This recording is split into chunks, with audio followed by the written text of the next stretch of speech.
Hello, ഇന്നൊരു beef സ്റ്റ്യൂവിൻ്റെ റെസിപ്പിയാണ്.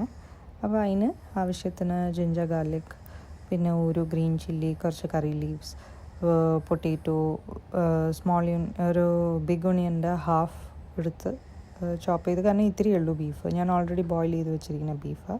പിന്നെ അതൊക്കെ വാഷ് ചെയ്തു. ഞാൻ വാഷ് ചെയ്യാൻ മറന്നുപോയി. അപ്പോൾ അതൊക്കെ കട്ട് ചെയ്ത് കഴിഞ്ഞിട്ടാണ് വാഷ് ചെയ്തത്.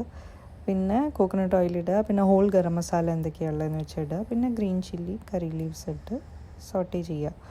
പിന്നെ ജിഞ്ചർ ഗാർലിക് ഇട്ട് സോട്ടേ ചെയ്യുക. ഞാൻ ഹോൾ ഗരം മസാലയിൽ സ്റ്റാർ അനീസും കാർഡമം, പിന്നെ ക്ലോവ്, പെപ്പർകോൺസ് ഒക്കെ ആയിരുന്നു ഇട്ടിരുന്നത്. അങ്ങനെ പിന്നെ ബാക്കിയുള്ള ഒണിയനും കൂടി ഇട്ട് സോട്ടേ ചെയ്യുക. അതൊന്ന് ലൈറ്റ് ബ്രൗൺ ആകുമ്പോഴത്തേക്ക് നമുക്ക് കുറച്ചും കൂടിയും സോൾട്ട് ഇട്ട് ഒന്ന് സോട്ടേ ചെയ്ത് അത് കഴിഞ്ഞിട്ട് ബാക്കിയുള്ള പൊട്ടാറ്റോ ഇടുക. പിന്നെ ഓൾറെഡി ഞാൻ പറഞ്ഞല്ലോ ബീഫ് ബോയിൽഡാണ്. പിന്നെ ഇത്തിരി ചൂടുവെള്ളം ഒഴിക്കുക, ബീഫ് ഇടുക, പിന്നെ കോക്കനട്ട് മിൽക്ക് ക്യാൻഡാണ്, അപ്പോൾ അതും കൂടി ഇടുക.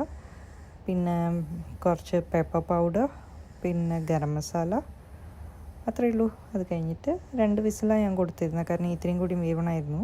അപ്പോൾ 2 വിസിൽ, സംഭവം റെഡി.